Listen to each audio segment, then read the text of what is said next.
OPS update. इन कर्मचारियों को मिला तोहफा, मिलेगा पुरानी पेंशन योजना का लाभ। वित्त विभाग का आदेश जारी। हिमाचल प्रदेश के सरकारी कर्मचारियों के लिए राहत भरी खबर है। अनुबंध अवधि के कारण जिन कर्मचारियों की 10 साल की नियमित सेवा पूरी न हुई हो, उन्हें अब ओपीएस का लाभ मिलेगा। सुप्रीम कोर्ट के आदेश के बाद राज्य सरकार के वित्त विभाग ने इस संबंध में आदेश जारी किया है। कर्मचारी अब 30 दिन में अपना विकल्प प्रस्तुत कर सकते हैं। हिमाचल प्रदेश के सरकारी कर्मचारियों के लिए एक बड़ी खुशखबरी है। पुरानी पेंशन योजना ओपीएस के अंतर्गत अब उन कर्मचारियों को भी लाभ मिलेगा जिनकी नियमित सेवा अनुबंध अवधि के कारण 10 साल पूरी नहीं हुई है। सुप्रीम कोर्ट के आदेश के बाद राज्य सरकार के वित्त विभाग ने इस संबंध में आदेश जारी कर दिया है। क्या लिखा है वित्त विभाग के आदेश में? वित्त विभाग के प्रधान सचिव देवेश कुमार ने 10 जून को एक कार्यालय आदेश जारी किया है। इस आदेश के अनुसार उन कर्मचारियों और पेंशनरों को जिनकी 10 साल की नियमित सेवा अनुबंध अवधि के कारण पूरी नहीं हुई, अब ओपीएस का लाभ मिलेगा। इस निर्णय से उन कर्मचारियों को बड़ी राहत मिली है जो अनुबंध सेवा के तहत नियमित किए गए थे। हालांकि इस फैसले को कुछ शर्तों के साथ लागू किया गया है। केवल वही अनुबंध कर्मचारी जो हिमाचल प्रदेश लोक सेवा आयोग या कर्मचारी चयन आयोग हमीरपुर के माध्यम से चयनित हुए हैं, इस लाभ के पात्र होंगे। यदि किसी कर्मचारी ने ओपीएस के बजाय नई पेंशन योजना एनपीएस का विकल्प चुना है, तो वे अनुबंध सेवा की पेंशन गणना के पात्र नहीं होंगे। अनुबंध और नियमित सेवा के बीच कोई ब्रेक नहीं होना चाहिए। सभी कर्मचारियों को अपने विभागाध्यक्ष के माध्यम से 30 दिन के भीतर विकल्प देना होगा। यदि कोई कर्मचारी नियमित होने से पहले ही अनुबंध अवधि में मृत्यु हो जाती है, तो उसे पेंशन का लाभ नहीं मिलेगा। ओपीएस और एनपीएस में क्या अंतर है? ओपीएस और एनपीएस के बीच कई महत्वपूर्ण अंतर हैं, जिन्हें समझना जरूरी है। ओपीएस रिटायरमेंट के बाद अंतिम वेतन का आधा हिस्सा पेंशन के रूप में मिलता है। एनपीएस पेंशन में कर्मचारी को मूल वेतन का 10% योगदान देना होता है। राज्य सरकार 14% योगदान करती है। ओपीएस पेंशन धारक की मृत्यु पर परिवार को पेंशन मिलती है। एनपीएस पेंशन पाने के लिए एनपीएस फंड का 40% निवेश करना होता है। ओपीएस रिटायरमेंट पर 20 लाख रुपए तक की ग्रेच्युटी मिलती है। एनपीएस ग्रेच्युटी का कोई स्थायी प्रावधान नहीं है। ओपीएस महंगाई भत्ता डा हर 6 महीने में बढ़ता है। एनपीएस महंगाई भत्ता लागू नहीं होता। पेंशन पर कोई टैक्स नहीं देना पड़ता। एनपीएस रिटायरमेंट पर शेयर बाजार के अनुसार मिलने वाले पैसे पर टैक्स देना पड़ता है। यदि आप हिमाचल प्रदेश के सरकारी कर्मचारी हैं और इस योजना का लाभ उठाना चाहते हैं, तो जल्दी से जल्दी अपने विभागाध्यक्ष के माध्यम से विकल्प प्रस्तुत करें। अगर कोई कर्मचारी या पेंशनर विकल्प नहीं देता, तो इसे माना जाएगा कि वह अपनी कॉन्ट्रैक्ट सर्विस को सीसीएस पेंशन रूल्स 1972 के तहत काउंट नहीं करवाना चाहता।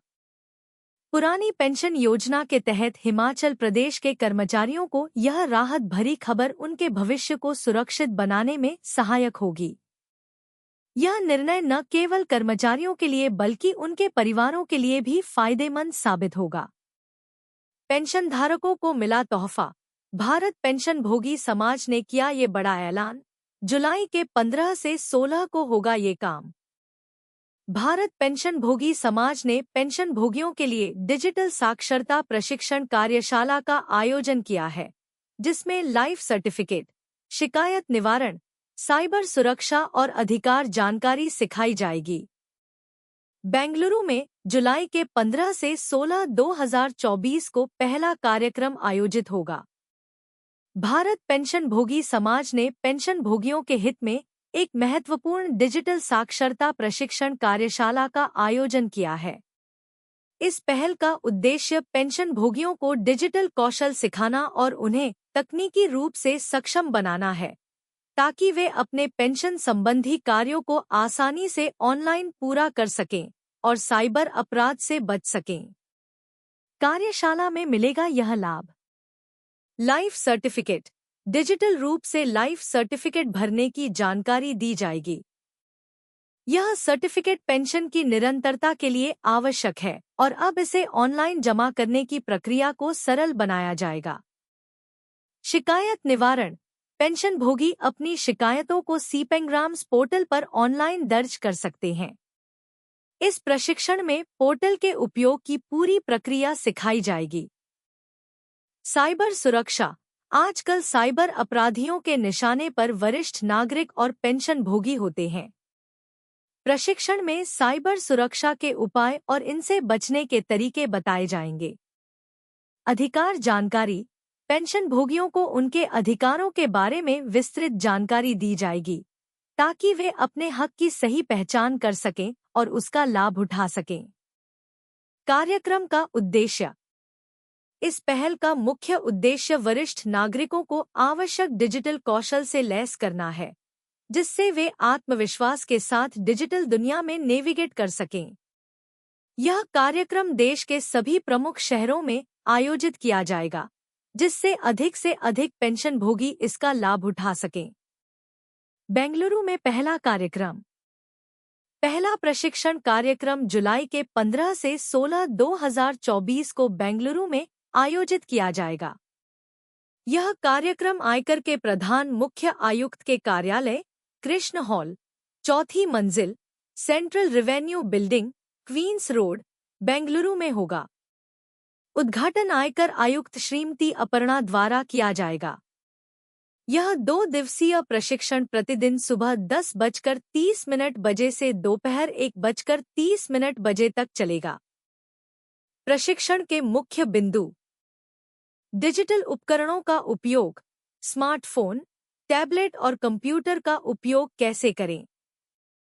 ऑनलाइन बैंकिंग, ऑनलाइन बैंकिंग सेवाओं का सुरक्षित उपयोग कैसे करें। Social media, social media platforms का सुरक्षित और प्रभावी उपयोग। ईमेल और मैसेजिंग, ईमेल और अन्य मैसेजिंग सेवाओं का उपयोग। ऑनलाइन शॉपिंग, ई-कॉमर्स प्लेटफॉर्म्स पर सुरक्षित खरीदारी कैसे करें। अन्य शहरों में भी होगा आयोजन। बेंगलुरु के बाद यह कार्यक्रम देश के अन्य प्रमुख शहरों में भी आयोजित किया जाएगा। प्रत्येक शहर में कार्यक्रम की तिथियां और स्थान की जानकारी समय समय पर दी जाएगी।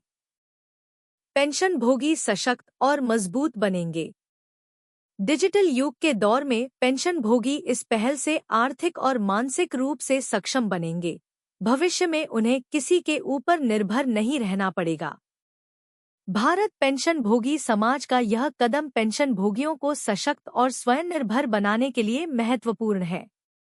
इस डिजिटल साक्षरता प्रशिक्षण कार्यक्रम से पेंशनभोगी न केवल अपने दैनिक जीवन में आसानी से तकनीक का उपयोग कर सकेंगे, बल्कि साइबर सुरक्षा और अपने अधिकारों के बारे में भी जागरूक होंगे। यह पहल पेंशनभोगियों के जीवन में सकारात्मक बदलाव लाने और उन्हें आत्मनिर्भर बनाने की दिशा में एक महत्वपूर्ण कदम है।